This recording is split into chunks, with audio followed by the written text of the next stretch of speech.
What's up, guys, and welcome to another episode of Brian Reacts to Disc Golf Form, both pro and amateur alike.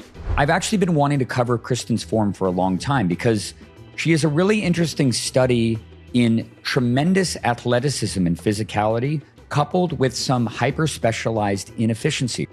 So let's watch her form in full speed. Off it goes. Very, very quick, very bouncy. We'll load it up one more time here. Pow.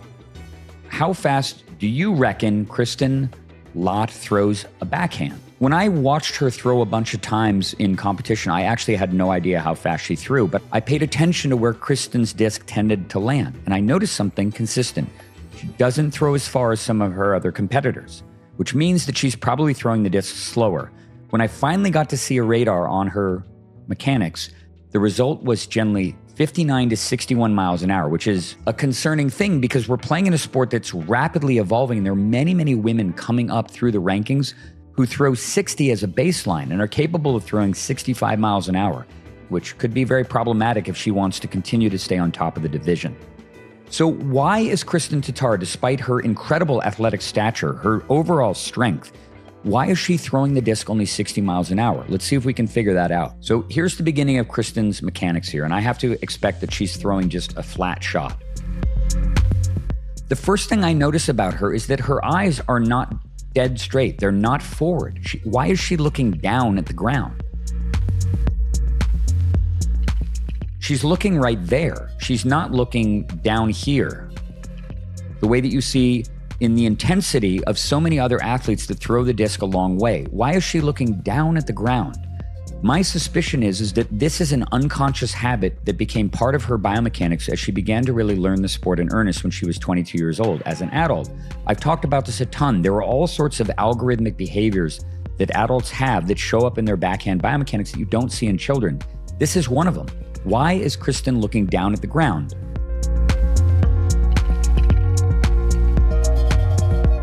So this is very, very slow footage courtesy of Anthem Films Disc Golf. I gotta imagine it's probably slower than 1,000 frames per second. So she's still looking at the ground. Now, what I believe I see when I see someone looking at the ground is the brain unconsciously looking for better balance. She needs to feel more confident about where her plant is gonna be because her brain is not trusting it. It's double checking to make sure, is the ground safe? Now she sort of redirects her eyes downrange, and she's doing that as she gets fully weighted on her right foot. You'll notice the disc is way out in front of her body, way out up here. Why is she doing that? I believe that this is also in service of balance. It's pre-counterweighting where she intends to go with her back foot. The farther ahead she can keep the mass of her arm, which is, I'd imagine based on her musculature, her arms probably weigh 15 pounds each. Holding a 15-pound weight plus the disc out in front of your body requires particular counterweighting. So another thing starts to happen right away. I'm going to back up a tiny bit here that you don't see in the form of people like Macbeth and Drew and Aaron Gossage, who do this kind of big forward hop onto their trailing foot. Watch KristIn's head right now. Her eyes are closing and she's turning her head behind. Why is that happening?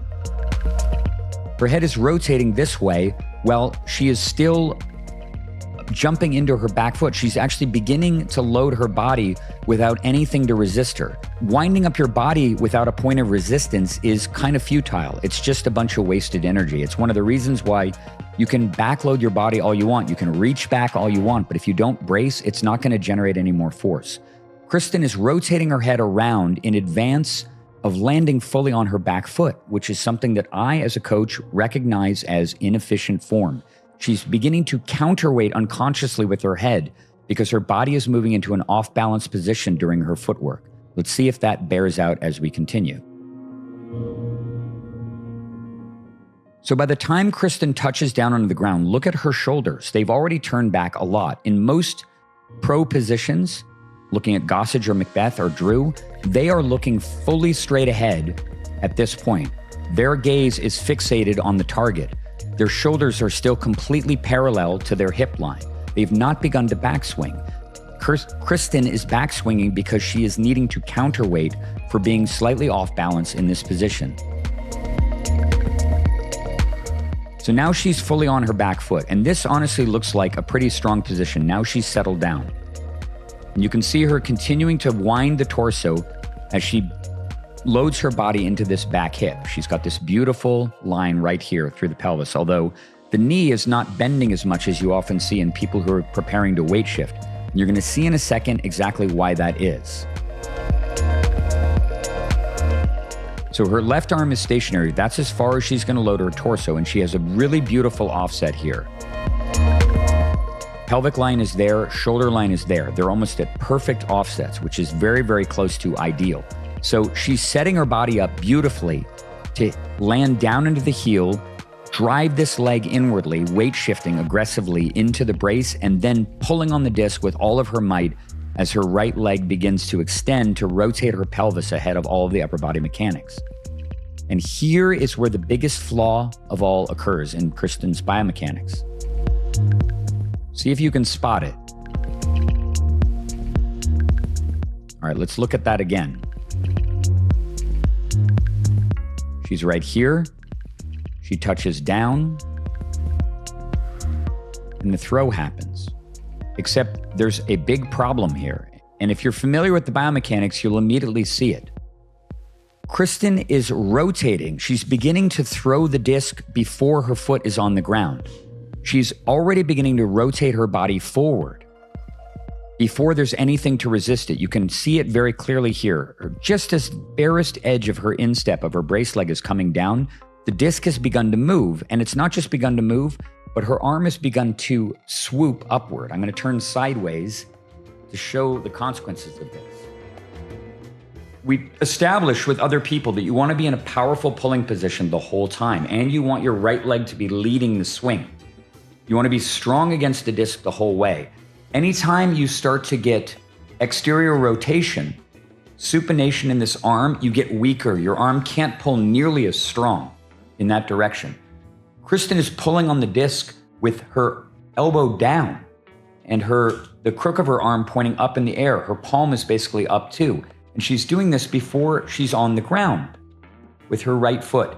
The consequence of this is that the arm is going to pull increasingly higher, collapsing the lever of the arm until she gets down on her heel.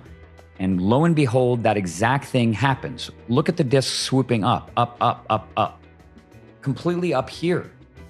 One of the things that I've said about ideal form, what perfect form is that you can never take a photograph of a bad body position. And in this position, KristIn's arm is way up here and her elbow is pointed down. She has no pulling force at all from this position. The lever of her arm is not going to work from this position. There's no way to exert extra force. So all she's now doing is holding the disc here while she rotates her body out to a position where she finds leverage again, which means that from here to here, there's no thrust. There's no additional energy being imparted to the disc, at least not from her arm. There's a little bit of rotational speed coming from the extension of her right leg, but she's missing a huge chunk of force production. You only have a split-second interval to accelerate the disc, and if you're not pulling on it the whole time, you just run out of time, and when it finally comes out, it's not going to be moving as fast. So as we continue through the swing, the disc goes underneath her chin. She's beautifully braced here. This is a wonderful, strong position. But ideally, her forearm would be at an angle like this. The disc would be flat against her body, and her elbow would be up and high. The classic position that you'll see a thrower like Gannon Burr in. Elbow up here, disc here, hand covering the disc, braced on this side, but elbow critically up to be pulling the whole time with leverage and strength out to the release point. KristIn is able to recover somewhat here. You'll see how the disc moves down below her elbow as she continues to leverage it away from her body. Now we're back to an ideal position again. She's in a very strong, very internally rotated, powerful position, about to supinate as she moves to external rotation to pull the nose of the disc downward for release. Her head is cocked perfectly in line with that hit point, everything whipping out away from her body, and her left arm doing an excellent job of bracing and holding her left shoulder back to create additional leverage. She's completely de-weighted off of her back foot. It looks extremely textbook. and bam, off the disc goes. Brace beautifully, perfect alignment and bracing into her right heel. Disc pops off of her fingers, moving probably close to 60 miles an hour, and very, very, very smooth. No wobble perceptible at all.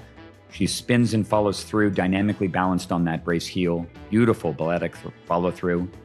It's so balanced and pretty. So that part of the swing is gorgeous. And the early part of KristIn's footwork is gorgeous as well. But she is making this fundamental mistake of beginning her swing before her foot is fully on the ground, which is causing a swoop, which is making her lose biomechanical advantage for a good part of the throwing portion. And I think that unless she addresses this deficit in her biomechanics, which is very hard to do, but is fixable, it's going to be very hard for KristIn to compete with other women in the division who have perfect biomechanics. I'm actually really looking forward to reviewing a bunch of them as this channel continues to evolve. So that pretty much sums up the biomechanics of the world #1 KristIn Lätt. She is a force of nature. Her entire game is rounded. She has nerves of steel. They remind me a lot of Paul Macbeth. She has a fantastic forehand, a beautiful touch game. Her putting is excellent. Her backhand is very good, but not excellent for the reasons that I pointed out today. I'm really looking forward to reviewing other FPO players to see exactly where they're strong and areas that they could improve on as well. If you like this content, please leave me a comment. Please like and subscribe if you haven't done that already. I read all the comments and reply to all of them. I'll see you guys for the next one.